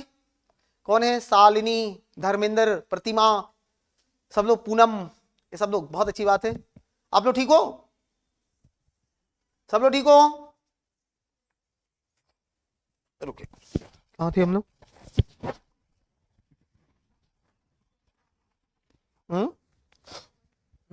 1% ऊर्जा अभी तक निकल पाया है। अब इसी में जन्म होगा वायु का। सोच लो थोड़ा सा, आप लोग सोच लो कि वायु कैसे बना होगा सर, वायु कैसे बना होगा। तो महाविस्फोट के बाद जब इसमें लपट थी, इसमें ऊर्जा था, इसमें मोशन था, इसमें मोशन था, तो तय है कि हम कोई भी चीज को ऐसे घुमाते हैं। गांव में खेल खेलते थे, रस्सी वस्सी वसे या फिर डंडे में लेकर के कुछ नचाते थे। कभी कभी क्या होता था कि वो रिंग निकल के बाहर हो जाता था। कभी देखा है क्या आपने? ये सब चीज ज्योग्राफी है ना, यहां से सीखना है। कैसे बाहर हो जाता है? तो कहोगे कि सर अपकेंद्रीय बल, अपकेंद्रीय बल काम करेगा, बाहर हो जाएगा। अभी केंद्रीय बल ज्यादा होगा, अंदर की ओर इकट्ठा हो जाएगा, वही चीजें चलेंगी। रुके। उसी तरह जब इस मोशन से कुछ हल्के हल्के पदार्थ अपकेंद्रीय बल के कारण बाहर की ओर निकलने लगे, तो फिर गुरुत्वाकर्षण, अपने गुरुत्वाकर्षण में वे आकाश गंगा फॉर्म करने लगे। आकाश गंगा गैलेक्सी का निर्माण होने लगा। खरबों खरब आकाश गंगाएं हैं। इसका लिमिट लगा के मत पढ़ लेना, नहीं तो कुछ किताब जो हम भी देखे हैं लिखा है कि सर 100 अरब आकाश गंगाएं हैं, 100 अरब, एक आकाश गंगा में 100 अरब तारा है। सर कौन गिने गया था? एक और रिसर्च अभी तक दिया है, कहीं किसी की रिसर्च में नहीं है। अरबों अरब आकाश गंगाएं हैं, और अरबों अरब एक आकाश गंगा में तारे भी हैं। एक्सपेंडिंग हो रहा है, वो बढ़ भी रहे हैं, एक जो है स्थिर नहीं है, उसका एक्सपेंडिंग हो रहा है, विस्तार हो रहा है। इसलिए वैसे फैक्ट से बचना है, ठीक है। सुनिए, अब कोई चीज देखो यही इकट्ठा हो गई। गांव में अलाव जलाते हैं, ठंडी का दिन है, घूर और जलाता है ना। अच्छा, ऊपर से ठंडा होता है कि नीचे से? वो ऊपर से ठंडा होता है। कोई भी गर्म चीज में शीतलन कहां से शुरू होगा? तो उसके ऊपर से शीतलन शुरू होगा। पृथ्वी के स्ट्रक्चर भी यही है। जैसे पृथ्वी के सतह का जो तापमान है वो औसतन 15 डिग्री सेल्सियस प्रति वर्ष है। एक साल में पृथ्वी का टेम्परेचर कितना है? 15 डिग्री सेल्सियस है। जबकि कोर का तापमान देखो तो 6000 डिग्री सेल्सियस है। रटना नहीं है, अब इसका कंक्लूजन करना है, अगर क्लास में आए हो तब, नहीं तो घर तो रट लोते। घर तो उपाय था रटने का ना, यहां नहीं रटना है। कंक्लूजन क्या करना कि सर जब ये ऊपर से ठंडा होना शुरू किया ना, तो यहां सपोज शीतलन हुआ, यहां ज्यादा गर्म है, ये हीट है, तो हीट है तो इसमें उष्मा होगा, उष्मा एनर्जी है और एनर्जी बाहर निकलने का कोशिश करेगा, तो फिर वहीं पर ज्वालामुखी 3.6 बिलियन वर्ष पहले ज्वालामुखीय स्थिति उत्पन्न हुई कि ऊपर ठंडा नीचे गर्म है, अब भड़ाक भड़ाक मारने लगा वायु निकलने, वायु का फॉर्मेशन शुरू हुआ। इस प्रकार वायु कैसे आया? डी गैसिंग पद्धति से वायु आया है। अब ये वायु एक सीमा तक पहुंचा, वायु तो ऊपर जाएगा ही, अब एनर्जी है, यहां इसको लगाए और इधर से धक्का मार रहा है, तो ऊपर पहुंच जाएगा कि नहीं? इसको कहोगे कि सर ऊपर कौन ले गया? तो रे भाई नीचे से जब आ रहा है, एनर्जी है, ताकत है, तो ऊपर तो ले जाएगा। इसने एक संघनन लाइन को प्राप्त किया। संघनन समझते हो ना, कि जिस सीमा के बाद वह ठंडा होकर के बादल का रूप लेने लगे, उसी को संघनन लाइन कहते हैं।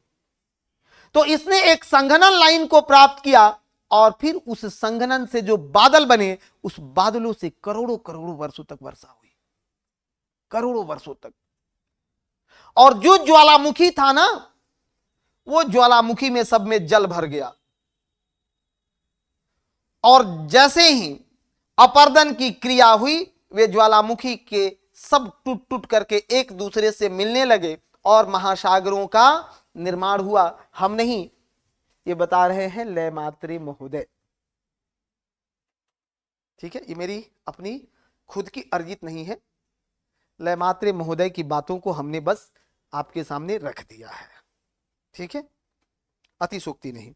इसको लिख लीजिए, थोड़ा सा लिखिए, जो आपके काम की बात है। समय कम है, समय हम लोगों के पास कम है। भाषा में भी लिखवा दें, ज्यादा बेटर रहेगा, ठीक है, भाषा में लिखवा देते हैं। तो भाषा में दोनों लैंग्वेज का लिखना तो थोड़ा टफ हो जाएगा ना। अंग्रेजी मीडियम वाले स्मार्ट होते हैं, वो लोग डायग्राम पर लिख देंगे, नहीं है? हाँ, अंग्रेजी मीडियम वाले स्मार्ट होते हैं, वो लोग डायग्राम पर लिख लेंगे। और हिंदी मीडियम वाले थोड़ा सा कम स्मार्ट होते हैं, स्मार्ट तो भी है, तो उन लोग को भाषा लिखवा देंगे, ठीक है ना, कि वो लोग जा करके अपना कहानी वहानी भी सुनाएगा। अरे लगना चाहिए ना कि आज पढ़ के तुम लोग जा रहे हो, पहला दिन बहुत महत्वपूर्ण दिन है, आपका नींद छीन जाए, आपका सुकून छीन जाए, वो पहला क्लास होता है, ठीक है। अब मेरे भाई बंधु ने तो लेट पहुंचा, अब ये तो कहेंगे कैसे कैसे पहुंचे, कोई बात नहीं, देर आइए लेकिन दुरुस्त पहुंचिए, ठीक है। लिखो, हिंदी मीडियम वाले थोड़ा लिख लो, अंग्रेजी मीडियम वाले भी संभव हो तो लिख लो इसको। इस बैच में लैंग्वेज बहुत मानक नहीं रहेगा, क्योंकि आपको तो एमसीक्यू देना है ना, तो लैंग्वेज का ज्यादा मानक नहीं है। बिग बैंग थियरी या एक्सपेंडिंग यूनिवर्स थियरी, विस्तारित ब्रह्मांड का सिद्धांत, इसका प्रतिपादन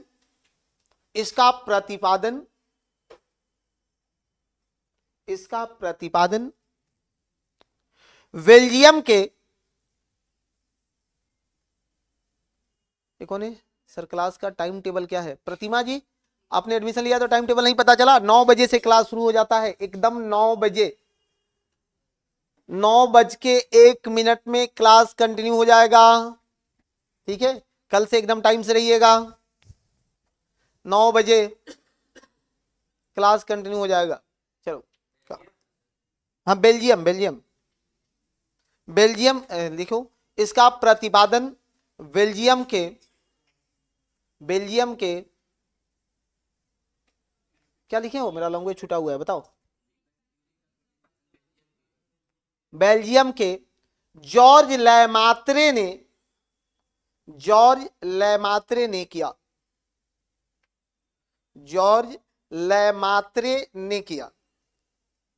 क्या मान्यताएं दी है? जो मान्यता है वही पीजीटी का क्वेश्चन बनता है, ठीक है, तो इसलिए सारा मान्यता को लिख के रखिएगा।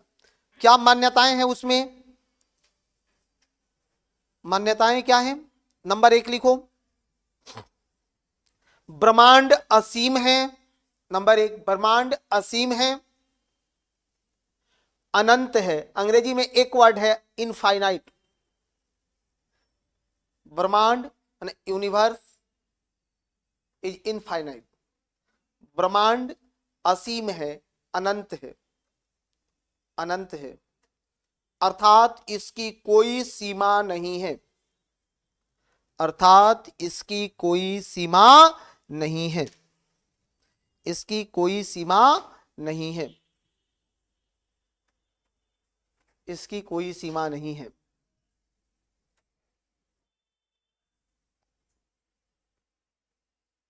नंबर 2 लिखो, ब्रह्मांड में एक केंद्र है, ब्रह्मांड में एक केंद्र है, एक केंद्र है जिसे सिंगुलरिटी कहा जाता है, सिंगुलरिटी, सिंगुलरिटी कहा जाता है, हिंदी में एकांकी अणु, सिंगुलरिटी कहा जाता है, एकांकी अणु। हाँ, हिंदी वाले सिंगुलरिटी पढ़ के रखिएगा, एकांकी अणु आसान नहीं रहेगा ना, याद रखना, सिंगुलरिटी कहा जाता है। नेक्स्ट नेक्स्ट पॉइंट लगाओ, सिंगुलरिटी पर, सिंगुलरिटी पर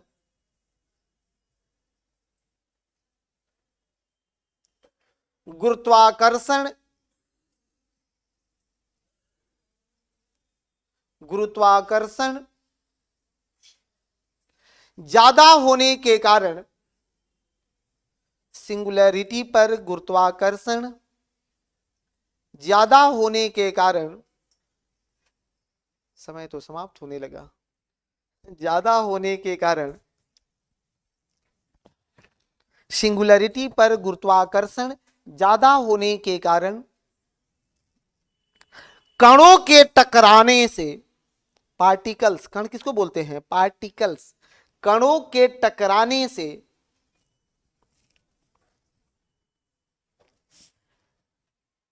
ताप, दाब और घनत्व, ताप, दाब और घनत्व,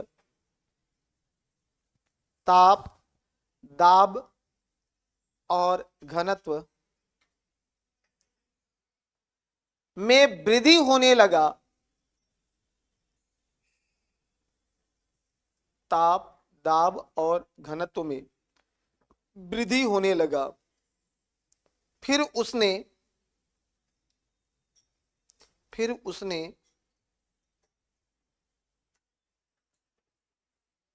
एक क्रांतिक सीमा, क्रिटिकल लिमिट, फिर उसने एक क्रांतिक सीमा, अंग्रेजी वर्ड क्या है, क्रिटिकल लिमिट को प्राप्त किया, क्रिटिकल लिमिट को प्राप्त किया, क्रिटिकल लिमिट को प्राप्त किया और 13.8 बिलियन वर्ष पहले, और क्रिटिकल लिमिट को प्राप्त किया, चाहे क्रॉस द, अंग्रेजी में लिखना है तो ऐसे लिखो, क्रॉस द क्रिटिकल लिमिट, उन्हें पार किया, ठीक है, cross the critical limit, critical limit को प्राप्त किया और फिर उसमें विनाशक विस्फोट हुआ, विनाशक विस्फोट हुआ, 13.8 बिलियन वर्ष पहले एक विनाशक विस्फोट हुआ। पैराग्राफ चेंज कर लीजिए, विनाशक विस्फोट हुआ, सब ठीक है। इस विस्फोट के बाद, इस विस्फोट के बाद, इस विस्फोट के बाद 1.46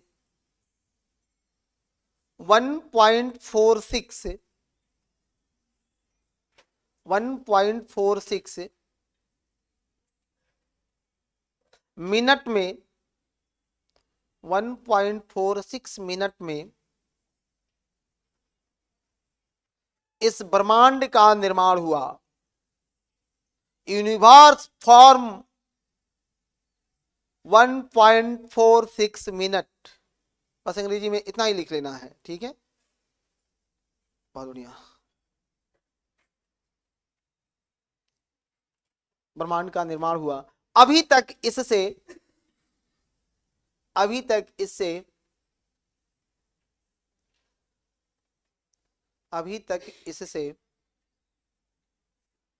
कितना, सिर्फ 1% ऊर्जा का, 1% ऊर्जा